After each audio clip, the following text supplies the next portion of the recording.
सबको नमस्कार। कल 20 तारीख है और केंद्र सरकार के दिशा निर्देशों के अनुसार कल से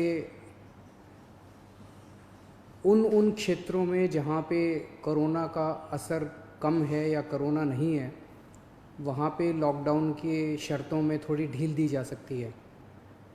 तो हम सब लोगों को बैठ के ये सोचना है कि कल से क्या ढील दी जानी चाहिए और अगर ढील दी जानी चाहिए तो कितनी ढील दी जानी चाहिए। केंद्र सरकार का कहना है कि जो हॉटस्पॉट्स हैं और जो कंटेनमेंट जोन्स हैं उनमें ढील फ़िलहाल नहीं दी जानी चाहिए, क्योंकि वहाँ पे स्थितियाँ ख़राब हैं और अपने को कंट्रोल करने की ज़रूरत है। दिल्ली में 11 ज़िले हैं। दिल्ली के 11 ज़िले हॉटस्पॉट डिक्लेयर किए गए हैं। तो केंद्र सरकार के मुताबिक तो सभी कंटेनमेंट जोन्स में ढील नहीं दी जा सकती। हमने दिल्ली सरकार में अपनी भी असेसमेंट की। पिछले कुछ दिनों में मैंने कई एक्सपर्ट से बात की, लोगों से बात की, और उन सारी चर्चाओं का जो नतीजा निकला वो मैं आपके सामने रखना चाहता हूँ। पिछले कुछ दिनों से दिल्ली में कोरोना के केसेस में बढ़ोतरी होनी शुरू हुई है। हमने टेस्ट भी ज़्यादा करने चालू किए हैं। पिछले कुछ दिनों में हमने काफ़ी टेस्ट किए हैं दिल्ली के अंदर, और कोरोना के केसेस में बढ़ोतरी भी चालू हुई है। कल हमारे पास 736 केसेस के टेस्ट की रिपोर्ट आई। उन 736 में से 186 कोरोना के मरीज़ निकले,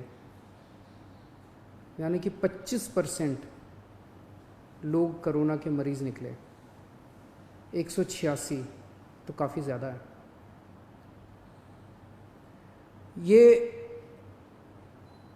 186 के 186 सभी एसिम्प्टोमेटिक हैं। इनमें किसी में भी सिम्टम्स नहीं है। किसी को बुखार नहीं है, किसी को खांसी नहीं है, किसी को सांस की शिकायत नहीं थी। उनको पता ही नहीं था कि उनको कोरोना है।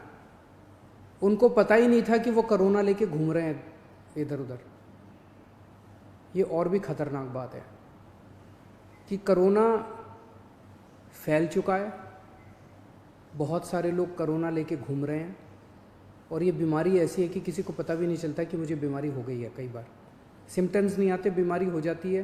किसी आदमी का इम्यून सिस्टम स्ट्रांग है और वो घूमता रहता है, और पता नहीं कितने लोगों को कर देता है। तो ये 186 लोग अपनी अपनी ज़िंदगी में घूम रहे थे।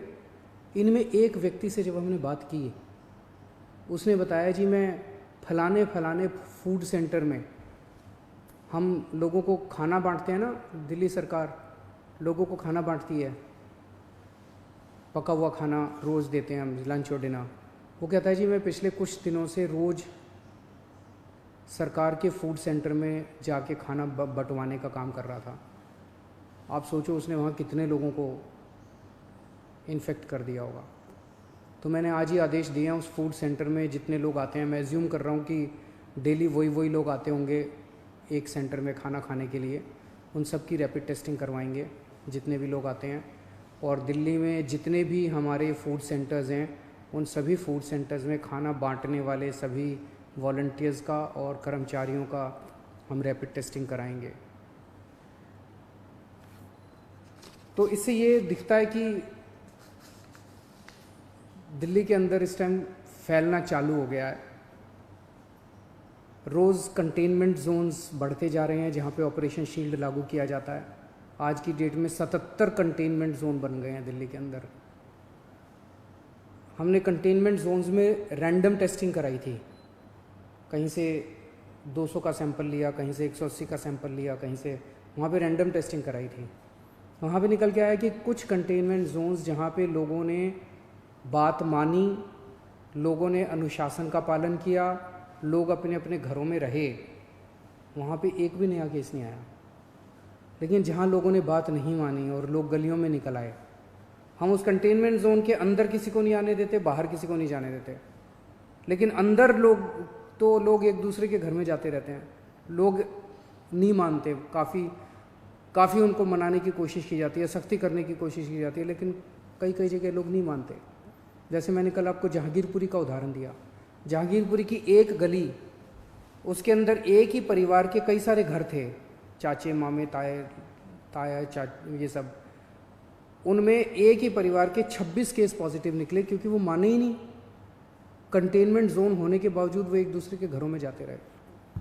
तो जहाँ जहाँ कंटेनमेंट जोन में लोगों ने बात मानी है, वहाँ एक भी नए केस नहीं मिले, और जहाँ लोगों ने बात नहीं मानी, वहाँ पे कुछ कंटेनमेंट जोन्स में कई नए केस निकल के आए हैं। तो एक चीज़ तो ये है कि दिल्ली में कोरोना तेज़ी से फैल रहा है, पर अभी स्थिति नियंत्रण के बाहर नहीं है, स्थिति नियंत्रण में है। स्थिति चिंताजनक है, पर घबराने की ज़रूरत नहीं है। अपने को सबको अनुशासन में रह के इसको कंट्रोल करने की ज़रूरत है।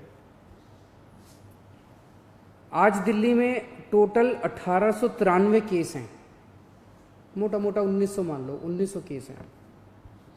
1900 में से 26 आईसीयू में हैं और 6 वेंटिलेटर पे हैं। लगभग 43 लोगों की मौत हो चुकी है। 26 आईसीयू में, 6 वेंटिलेटर पे हैं। आप सोच के देखो कि अगर लॉकडाउन नहीं होता तो क्या होता। दूसरे देशों का जो हाल है, भगवान ना करे अगर ऐसा अपने देश में होता, अगर लॉकडाउन ना होता, मान लो 3000 लोगों को आईसीयू की ज़रूरत पड़ जाती, मान लो 2-2.5 हज़ार लोगों को वेंटिलेटर की ज़रूरत पड़ जाती है, और ज़्यादा लोगों को। इतने तो आईसीयू ही नहीं थे, इतने तो वेंटिलेटर ही नहीं है। इटली में, स्पेन में, अमेरिका में यही देखने को मिल रहा है कि आईसीयू कम पड़ गए, वेंटिलेटर कम पड़ गए, अस्पताल की व्यवस्थाएं कम पड़ गई। सड़कों के ऊपर, अस्पताल के बाहर लोग पड़े हुए हैं जिनको इलाज नहीं मिल पा रहा। अगर लॉकडाउन नहीं होता तो स्थिति ऐसी हो सकती थी। लॉकडाउन की वजह से केसेस कम हैं फिलहाल। आज दिल्ली में पूरे देश की 2% जनसंख्या रहती है, लेकिन पूरे देश के जितने कोरोना के मामले हैं उसका 12% मामले कोरोना के दिल्ली में हैं। क्यों? दिल्ली देश की राजधानी है, इसीलिए दिल्ली को कोरोना की सबसे मुश्किल लड़ाई इस टाइम दिल्ली लड़ रही है। पिछले 2-2.5 महीने के अंदर विदेशों से जितने लोग आए वही लेके आए कोरोना विदेशों से, अपने देश में तो था नहीं। जितने विदेशों से लोग आए, सबसे ज़्यादा लोग दिल्ली में आए, क्योंकि दिल्ली देश की राजधानी है, अंतर्राष्ट्रीय एयरपोर्ट और भी कई जगह है, लेकिन सबसे ज़्यादा लोग यहाँ आते हैं। सबसे ज़्यादा लोग यहाँ आए, उनको हमने क्वारंटाइन में रखा, लेकिन उसके पहले नहीं रखा था, बाद में आई गाइडलाइंस। तो सबसे ज़्यादा मार दिल्ली को बर्दाश्त करनी पड़ी। मरकज़ के अंदर जो इंसिडेंट हुआ उसका भी सबसे ज़्यादा मार दिल्ली को बर्दाश्त करनी पड़ी। इसे दिल्ली पे सबसे बड़ी जिम्मेदारी पड़ी। तो आज जब ये निर्णय अपने को लेना है कि कल से कुछ ढिलाई देनी है कि नहीं देनी, मैं भी देना चाहता हूँ ढिलाई। इतनी सख्ती बड़ी मुश्किल हो जाती है। कैसे लोगों का गुजारा चलेगा, कैसे लोगों की रोजी रोटी चलेगी, कैसे लोगों का घर चलेगा। लोग बहुत मुश्किल में हैं, बच्चों के स्कूल बंद है। हम भी ढिलाई देना चाहते हैं, लेकिन ढिलाई देना बड़ा आसान है, और ढिलाई दे दी और स्थिति बहुत ख़राब हो गई, और उसके बाद अगर आईसीयू कम पड़ गए और अस्पताल के बेड कम पड़ गए और वेंटिलेटर कम पड़ गए और ऑक्सीजन कम पड़ गई और पता नहीं कितनी अगर जानें चली गई, तो हम कभी अपने आप को माफ़ नहीं कर पाएंगे। इसीलिए इन सब चीज़ों को ध्यान में रखते हुए हमें लगता है अभी थोड़ा संयम बरतने की ज़रूरत है। हमने निर्णय लिया है अपने दिल्ली वासियों के ज़िंदगी का ख्याल रखते हुए, सबकी सेहत का ख्याल रखते हुए, कि फ़िलहाल लॉकडाउन की शर्तों में कोई ढिलाई नहीं दी जाएगी। 1 हफ्ते के बाद फिर से हम सारे एक्सपर्ट्स के साथ बैठ के, सबके साथ बैठ के इस पे दोबारा इसकी असेसमेंट करेंगे, और अगर ज़रूरत पड़ी तो उसके बाद ढिलाई दे सकते हैं। लेकिन फ़िलहाल दिल्ली में किसी तरह की कोई ढिलाई नहीं दी जा रही है। नमस्कार।